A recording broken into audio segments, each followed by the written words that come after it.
6. Um coração tranquilo. Consciência coletiva.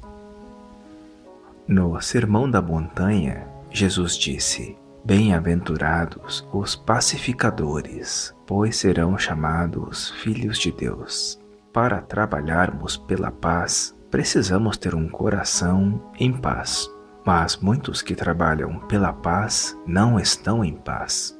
Ainda sentem raiva e frustração, e seu trabalho não é verdadeiramente pacífico. Não podemos dizer que estejam em contato com o reino de Deus. Para preservar a paz, nosso coração precisa estar em paz com o mundo e com nossos irmãos. Quando tentamos vencer o mal com o mal, não estamos trabalhando pela paz. Se você disser, Saddam Hussein é mau, temos de impedi-lo de continuar a praticar o mal e passar a empregar os mesmos métodos que ele usou contra você, você será exatamente como ele. Tentar vencer o mal com o mal não é a maneira certa de alcançar a paz. Jesus também disse, não matarás, e quem matar correrá o risco de ir a julgamento. Eu, porém, vos digo, todo aquele que fica com raiva do irmão se tornará réu diante do tribunal. Quem disser imbecil estará atraindo o fogo do inferno. Jesus não disse que, se você sentir raiva do seu irmão, será colocado num lugar chamado inferno. Ele disse que, se você está com raiva do seu irmão, já está no inferno. A raiva é o inferno. Ele também disse que você não precisa matar com o seu corpo para ir para a cadeia.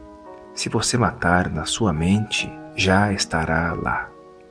A pena de morte é um sinal de fraqueza, uma expressão do nosso medo e da nossa incapacidade de saber o que fazer para melhorar a situação. Matar uma pessoa não é bom para ela nem para nós. Temos de olhar coletivamente para descobrir maneiras de ajudar.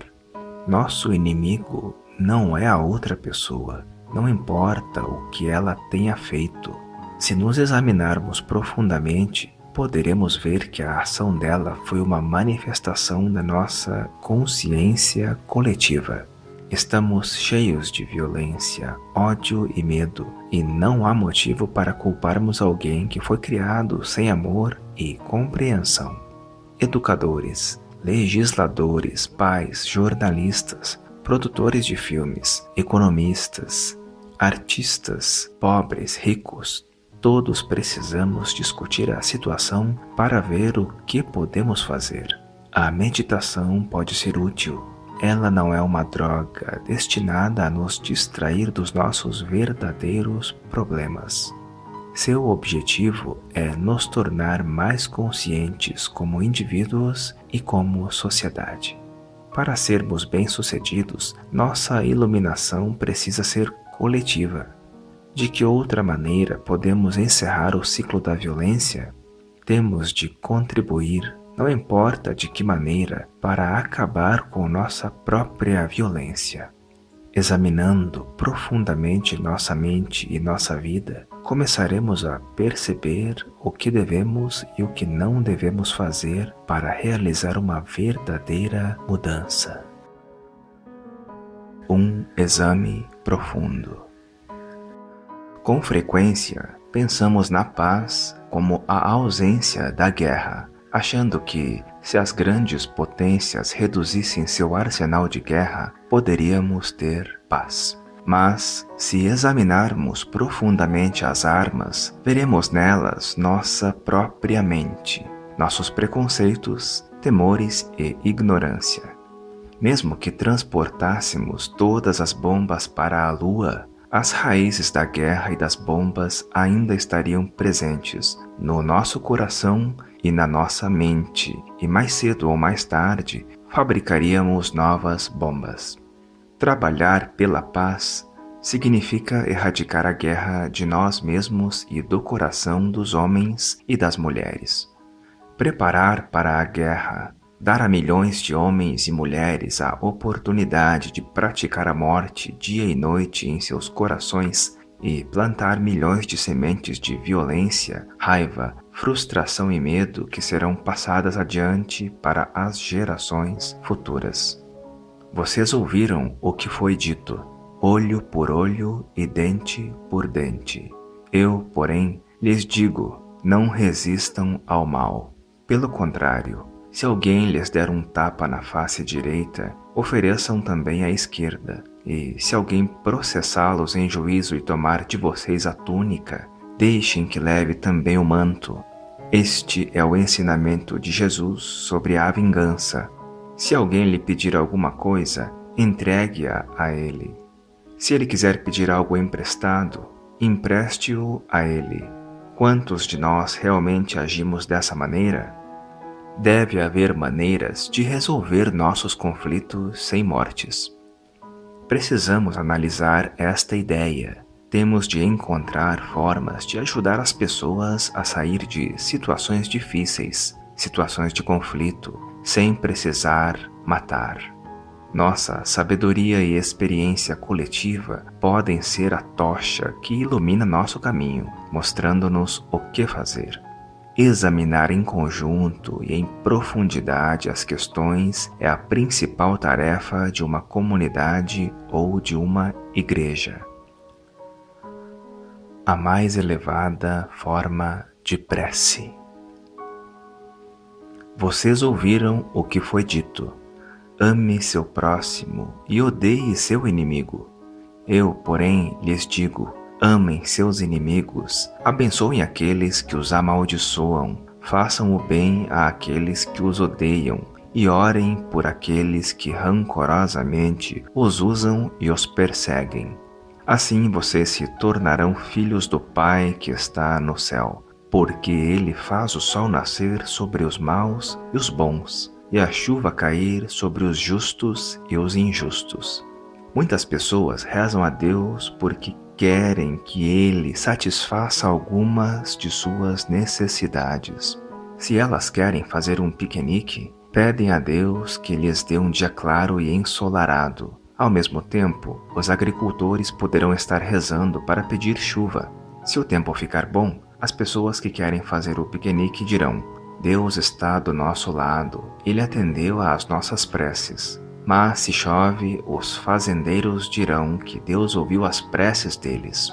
É dessa maneira que costumamos rezar. Quando você reza apenas pelo seu piquenique e não pelos fazendeiros que precisam de chuva, está fazendo o oposto do que Jesus ensinou. Jesus disse: amem seus inimigos, abençoem aqueles que os amaldiçoam. Se você examinar profundamente sua raiva, perceberá que o indivíduo que você chama de inimigo também está sofrendo. Tão logo você compreende esse fato, a capacidade de aceitar e ter compaixão por essa pessoa passa a estar presente. Jesus chamou essa atitude de amar seu inimigo. Quando você é capaz de amar seu inimigo, ele deixa de ser seu inimigo. A ideia de inimigo desaparece e é substituída pela noção de alguém que está sofrendo e precisa de compaixão. Fazer isso às vezes é mais fácil do que você poderia imaginar, mas é preciso praticar. Ler a Bíblia sem praticar não é muito proveitoso. No budismo, praticar os ensinamentos de Buda é a forma mais elevada de prece. O Buda disse: se alguém estiver numa margem e quiser ir para a outra, terá de usar um barco ou atravessar o rio a nado. Ele não pode simplesmente rezar: ó outra margem, por favor venha até aqui para que eu possa caminhar sobre você. Para um budista, rezar sem praticar não implica a verdadeira prece. O entendimento traz a libertação. Na América Latina, os teólogos da libertação falam da preferência ou opção de Deus pelos pobres, pelos oprimidos e pelos marginalizados.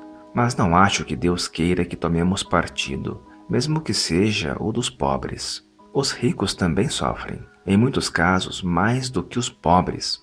Eles podem ter riquezas materiais, mas muitos são espiritualmente pobres e sofrem bastante. Conheci pessoas ricas e famosas que acabaram cometendo suicídio. Estou certo de que aqueles que possuem um elevado grau de entendimento serão capazes de enxergar o sofrimento tanto dos pobres quanto dos ricos. Deus abraça tanto os ricos quanto os pobres, e Ele quer que eles se compreendam uns aos outros, que compartilhem uns com os outros seu sofrimento e sua felicidade, e que trabalhem juntos pela paz e pela justiça social. Não precisamos tomar partido. Quando o fazemos, interpretamos erroneamente a vontade de Deus. Sei que algumas pessoas poderão usar estas palavras para prolongar a injustiça social, mas isso será abusar do que estou dizendo. Temos de descobrir as verdadeiras causas da injustiça social e, quando descobrirmos, não condenaremos certo tipo de pessoas. Perguntaremos por que a situação dessas pessoas permaneceu assim. Todos temos o poder do amor e do entendimento.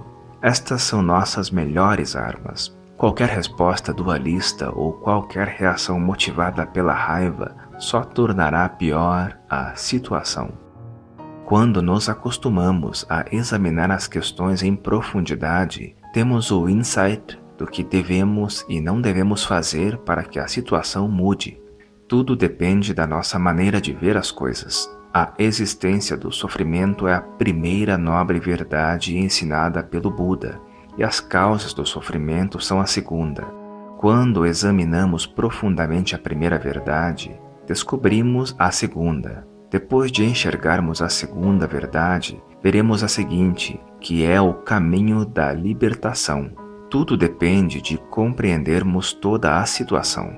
Uma vez que o façamos, nosso estilo de vida se modificará de acordo com isso, e nossas ações jamais ajudarão os opressores a fortalecer sua posição. Examinar profundamente uma questão não significa ser inativo. Nós nos tornamos muito ativos com nosso entendimento. Não violência não significa não ação. Não violência significa agir com amor e compaixão. O entendimento gera a compaixão. Antes de o monge vietnamita Thich Quang Duc queimar-se vivo em 1963, ele meditou durante várias semanas e depois escreveu cartas muito carinhosas para seu governo, sua igreja e seus colegas monges e monjas, explicando por que ele havia tomado aquela decisão. Quando somos motivados pelo amor e pela disposição de ajudar outras pessoas a alcançar o entendimento, até o autossacrifício pode ser um ato de compaixão. Quando Jesus se permitiu ser crucificado, ele estava agindo da mesma maneira, motivado pelo desejo de despertar as pessoas, de restaurar o entendimento e a compaixão e de salvar as pessoas. Quando estamos motivados pela raiva ou discriminação, mesmo que hajamos exatamente da mesma maneira, estaremos fazendo o oposto. Quando lemos as cartas de Thich Quang Duc, percebemos com extrema clareza que ele não estava motivado pelo desejo de se opor ou de destruir, e sim pelo desejo de se comunicar. Quando estamos presos numa guerra, na qual as grandes potências possuem armas enormes e o controle total dos meios de comunicação, temos de fazer algo realmente extraordinário para nos fazermos ouvir. Sem termos acesso ao rádio, à televisão ou à imprensa, precisamos criar novas maneiras de ajudar o mundo a compreender a situação em que estamos. O autossacrifício pode ser uma dessas maneiras. Se o fizermos por amor, estaremos agindo de um modo bastante semelhante ao de Jesus na cruz e de Gandhi na Índia. Gandhi jejuou não com raiva, e sim com compaixão, não somente por seus compatriotas, mas também pelos ingleses. Esses grandes homens sabiam que é a verdade o que nos liberta e fizeram todo o possível para tornar a verdade conhecida. As práticas budista e cristã são as mesmas. tornar a verdade conhecida, a verdade sobre nós mesmos, sobre nossos irmãos, sobre nossa situação. Esta é a tarefa dos escritores, dos pregadores, dos meios de comunicação e também dos praticantes. Praticamos diariamente examinando profundamente a nós mesmos e a situação dos nossos irmãos. O entendimento transforma. Se praticamos sem ter consciência de que o mundo está sofrendo, de que crianças estão morrendo de fome, de que a injustiça social reina em toda parte, não estamos exercendo a prática da mente alerta. Estamos apenas tentando escapar. Mas a raiva não é suficiente. Jesus disse que devemos amar nosso inimigo. Pai, perdoai-os, porque eles não sabem o que fazem. Este ensinamento nos ajuda a saber como olhar para o indivíduo que julgamos ser a causa do nosso sofrimento. Se nos acostumarmos a examinar profundamente a situação e o que fez com que ele se tornasse o que é agora, e se nos visualizarmos nascendo na condição dele, talvez possamos perceber que poderíamos nos ter tornado exatamente como ele. Quando fazemos isso, a compaixão surge naturalmente em nós e compreendemos que a outra pessoa deve ser ajudada e não punida. Nesse momento, nossa raiva se transforma na energia da compaixão. De repente, aquele a quem vínhamos chamando de inimigo torna-se nosso irmão. Este é o verdadeiro ensinamento de Jesus. Examinar profundamente uma questão é uma das maneiras mais eficazes de transformar nossa raiva, nossos preconceitos e nossa discriminação. Praticamos não apenas como indivíduos, mas também como grupo. Compreender a nós mesmos nos ajuda a entender os outros. No budismo, falamos da salvação através do entendimento. Percebemos que é a falta de compreensão que gera o sofrimento. O entendimento é o poder capaz de nos libertar. É a chave que pode abrir a porta da prisão do sofrimento. Se não praticarmos o entendimento, não estaremos aproveitando o mais poderoso instrumento para libertar a nós mesmos e outros seres humanos do sofrimento. O verdadeiro amor só é possível com o verdadeiro entendimento. A meditação budista, parar, acalmar-se e examinar profundamente, visa nos ajudar a compreender melhor as coisas. Em cada um de nós existe uma semente do entendimento.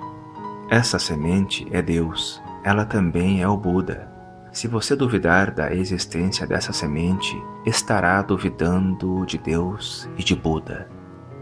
Quando Gandhi disse que o amor é a força libertadora, ele quis dizer que temos de amar nosso inimigo. Mesmo que nosso inimigo seja cruel, mesmo que esteja nos oprimindo, semeando o terror e a injustiça, temos de amá-lo. Esta é a mensagem de Jesus. Mas como podemos amar nosso inimigo? Existe apenas uma maneira: compreendê-lo. Temos de entender por que ele é, como veio a ser assim, por que não vê as coisas do modo como nós vemos. Compreender uma pessoa nos confere o poder de amá-la e aceitá-la. E no momento em que nós a amamos e aceitamos, ela deixa de ser nossa inimiga. É impossível amar nosso inimigo, porque no momento em que passamos a amá-lo, ele deixa de ser nosso inimigo. Para amá-lo, precisamos praticar o exame profundo a fim de compreendê-lo. Se o fizermos, nós o aceitaremos, amaremos e também aceitaremos e amaremos a nós mesmos. Na qualidade de budistas e cristãos, não podemos pôr em dúvida que o entendimento é o componente mais importante da transformação. Se conversamos um com o outro, se estabelecemos um diálogo, é porque acreditamos que existe uma possibilidade de compreender melhor a outra pessoa. Quando entendemos outra pessoa, nós nos compreendemos melhor. E quando nos compreendemos melhor, passamos a entender também melhor a outra pessoa. O entendimento gera o perdão. Perdoai as nossas ofensas, assim como nós perdoamos a quem nos tenha ofendido. Todo o mundo comete erros. Se formos observadores, perceberemos que algumas das nossas ações no passado fizeram outras pessoas sofrer e algumas ações de outras pessoas nos fizeram sofrer. Queremos ser magnânimos, queremos recomeçar. Você, meu irmão ou irmã, foi injusto comigo no passado. Compreendo agora que isso aconteceu porque você estava sofrendo e não viu claramente o que estava acontecendo. Não sinto mais raiva de você. Você não pode se obrigar a perdoar. Somente quando entender o que aconteceu é que poderá sentir compaixão pela outra pessoa e perdoá-la. Esse tipo de perdão é fruto da consciência. Quando somos atentos, conseguimos perceber as inúmeras causas que levaram outra pessoa a nos fazer sofrer. E quando enxergamos isso, o perdão e a libertação surgem naturalmente. É sempre proveitoso pôr em prática os ensinamentos de Jesus e do Buda.